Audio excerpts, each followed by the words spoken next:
Wagwan! And welcome to the Tuesday Tattoo with me, Tat My Keep. Today's video is going to be about trends. Keep on seeing loads of videos of people saying, oh, what's the next trend? What's cool? Are tattoos cool anymore? I just wanted to give my opinion on it. All that kind of stuff. First of all, you need to understand where popularity of tattoos come from.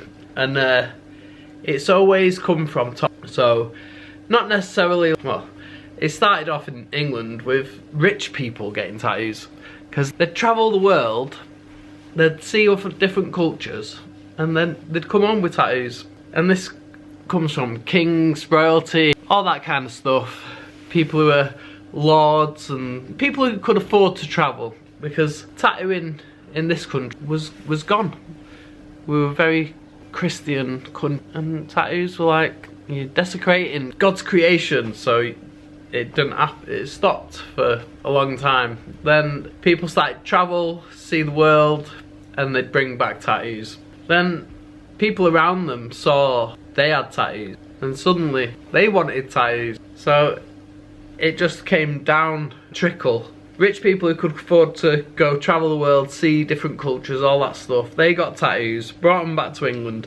Their mates were like, oh, you know what, I fancy doing that. So they did it. And then obviously the wealthy comes with celebrity status in a sense. So the celebrities of the days, they've got tattoos. So suddenly it starts filtering down through the middle classes, and then it gets to the working class.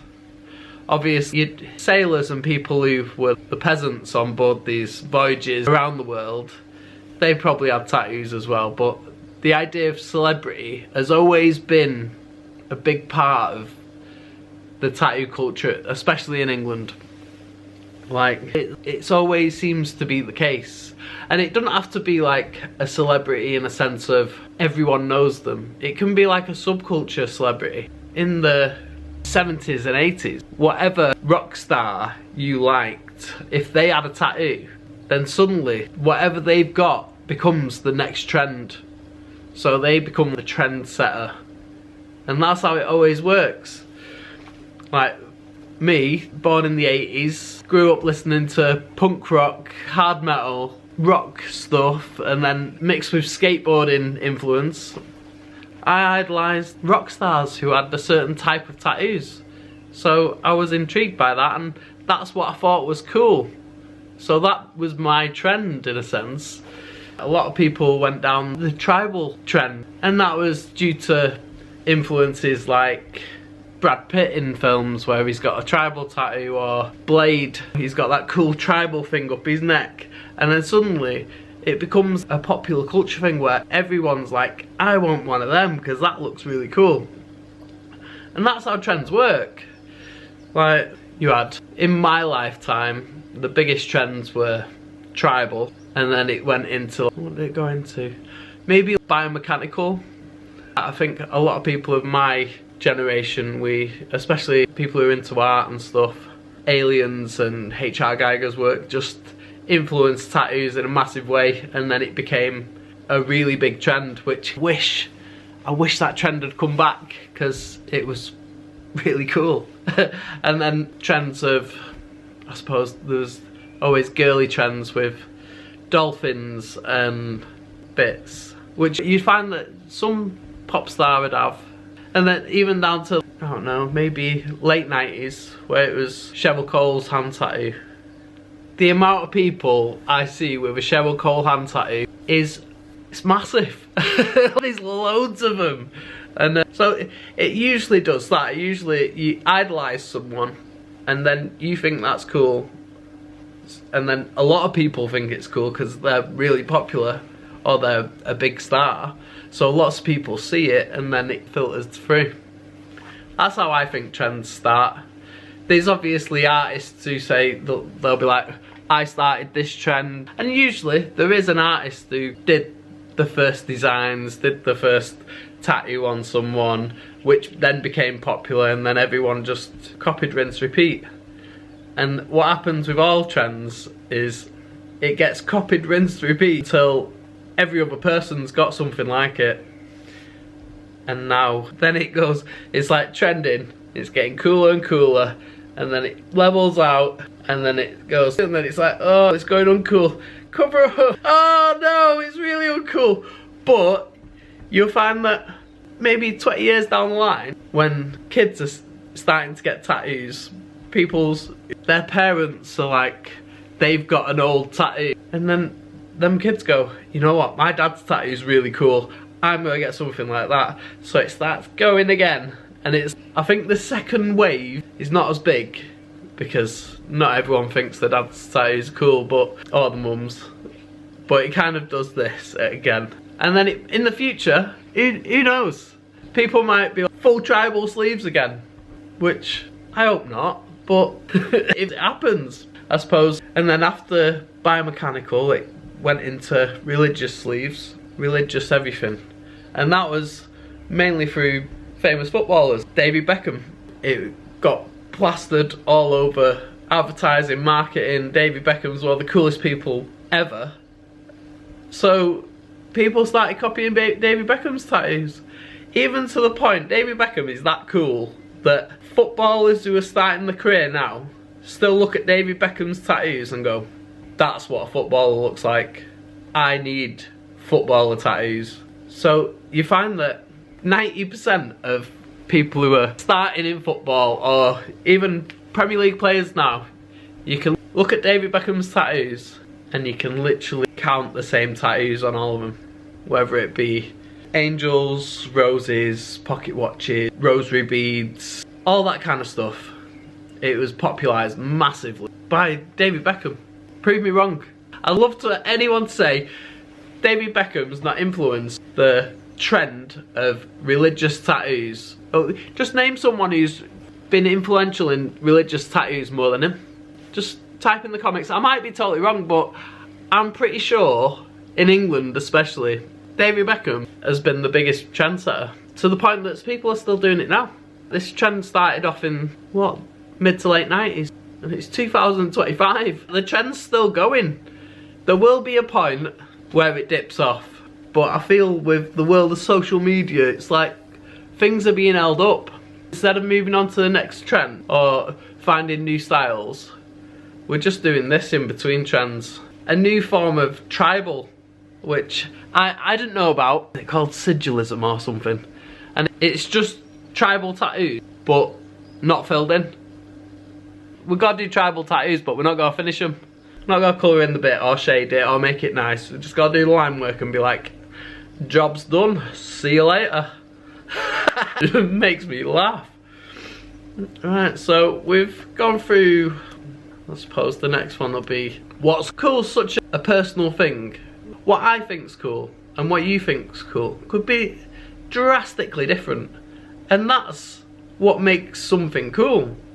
It's only anything that I think's cool is cool to me, and anything that you think's cool is cool to you.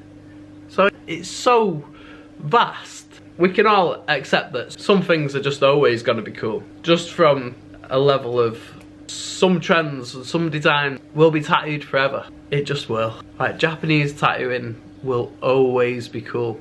Some people will find it uncool, but it's a tattoo. Like the tattoo is, it's got so much history and meaning, and just it's gonna be there forever.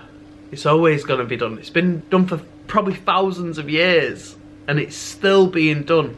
So that trend ain't going anywhere.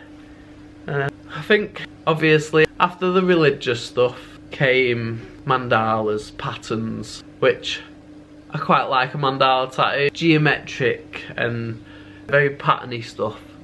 I think what would have been seen as before then as something you might have in the background became the main focus piece, which I think that's pretty cool as well. I wouldn't have it because I don't think it's massively me. I want colour tattoos, but it works for some people. Then obviously after that became fine line, Pinterest tattoos, patchwork tattoos, which I feel like we're in the midst of that now. We're doing patchwork, Pinterest, and I worry about it because in this society where we're all so fast-paced, everyone's changing styles and fashion's going mad, and then the internet just blows stuff up, and then 2 weeks later it destroys it. I feel like that kind of world of tattooing where everyone's just getting the same tiny bits of flash dotted around themselves, and it's the small tattoos, so they're cheap. Not to judge cheap tattoos, it happens, but I feel like the popularity of it is a bit fickle. I feel like social media is fickle. People are very much like, oh, this is my favourite person, it's my favourite creator, and then 2 weeks later they've got a new best mate, the new creator who's like, oh no, they're last week. I think people change their mind on stuff and everything's so, man, no one can watch, probably no one's gonna watch this whole video, probably no one, and it's because everyone's attention span's gone. All people are focused on is a 10-second clip. If I put a short on, it'll get 1,000 views. If I put a 15-minute video on, it gets 50 views or something like that. And you can let people have swiped past it, and it's because I do it myself. We want this. We're so used to getting this now. So I worry about the fine line and the Pinterest tattoos, because I feel like that's gonna be the next cover-up situation. And people have had this dream that, oh, you won't just laser it off. What'll happen is you'll think about laser, and then you might go for a sitting, and then you'll realise how little it's done, and then you might do another sitting, go, oh, next one will take more out, and then it won't have much effect. It takes a lot of time and quite a few sittings for laser to be boom, gone. It could be over a year process of you doing every other month appointments, and people like this got this idea of, I can just laser it off. You can start lasering it off and it might be gone in a year and a half. It might take 3 years to go. We don't know. It's not quick, so people get bored of laser and then they think, fuck it, now I've got a fine line tattoo that looks even worse than it did.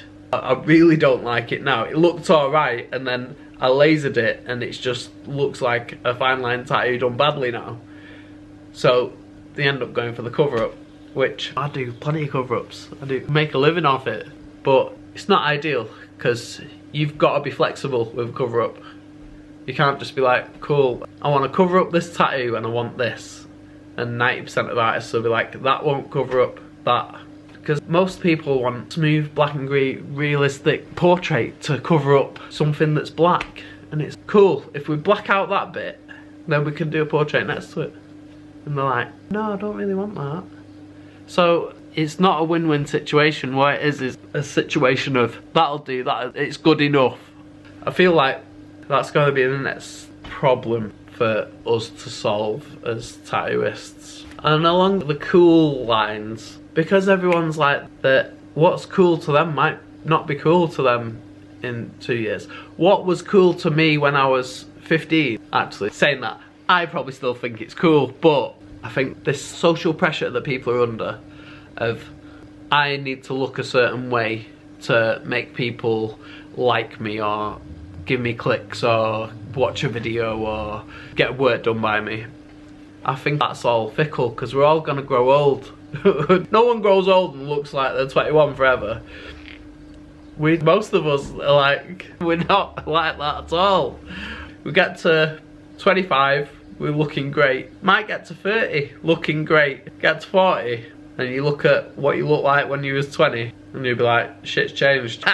Which some people have really hard time dealing with. I don't personally, because I don't really care what people think, but looks and appearances, that's what tattoos give you. It's just like makeup. If someone wants to fit in with a certain group of people and they've all got it, it's weird to be the odd one out, but I quite like the idea of being the odd one out. Back when I started getting tattooed, we got tattooed to look different. We didn't get tattooed to look the same. I didn't anyway. I wanted to be different looking to even my mates. I wanted to stand out, and I did for a bit. Maybe 10 years I stood out, because I was one of the only people. There was probably a few people who was heavily tattooed, but it wasn't many of us. Definitely, if you went out on a night out and you were heavily tattooed, people noticed you. Now, there's that many people really heavily tattooed that it feels like, I'm not sure if it is, it feels like people get tattooed to look the same, which is the total opposite of what I started getting tattooed for, which is mental for me.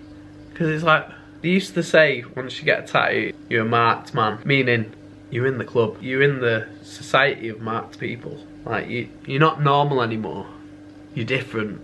But now getting a tattoo, when, I'm not sure what percentage it is, but I know it's pretty high what percentage of people have been tattooed or got a tattoo now. It's high, probably near 50% of people over the 18. Most people have got one. So you're not different. So I advise people not to just copy someone else. Try and get something, I'm not saying meaningful, but unique to you. You gotta get something that you can relate to. And even if it's not got a meaning, I'd say you want to be able to look back on your tattoo in 10-15 years, and it doesn't have to represent who you are then, but it's a reminder of what represented you at the time you got it. I think that's the best advice I can give someone of what to get as a tattoo. Get something that is going to remind your future self of who you was, because we all change. Get something that really does tell your future self who you was when you were your younger self. That's like that. It doesn't have to make everyone else happy. It has to remind you what values you. Well, it doesn't even have to represent anything that you. All you've got to do is look back at it and think, you know what? That's a memory. That's a part of my life that I won't forget because I've memorialised it on my body. I've got loads of stuff from when I was at uni, and I remember what kind of person I was then and what interested me, who did it, the friends I had. It's like a little memory book, even though it doesn't say, I don't know, went to uni in Falmouth, or just like, it reminds me. No one else needs to know. All it needs to do is remind you of now in the future. I think that's a beautiful thing. Right, I've ranted on for long enough. So, if you've not subscribed yet, remember, I'm giveaway at 500 subscribers, and we're nowhere near it yet, so click, boom.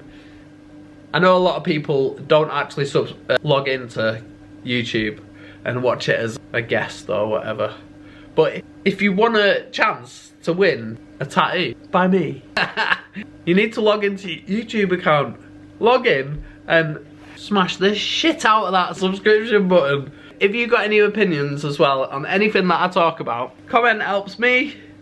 It'll help me, give me more ideas for chatting absolute waffle on here. And I suppose time is money. It might take you 5 minutes. What's that worth to you? You probably spend 5 minutes picking your nose every day. So if 5 minutes is 5 minutes, isn't it? I suppose if you are them internet warriors who like comments, then waits for the reply and then comments again, and then it's not really comments while it's in replies. You probably do spend a bit too much time pissing about, trying to piss people off. But I'm fine with that as well. If you want to try and piss me off, try. I'm pretty chilled, so I don't think you're gonna be able to affect me that much. But if you want to try, give it a go. Right, later, see you in the next one. Right guys, if you actually got to the end of the video, well done, because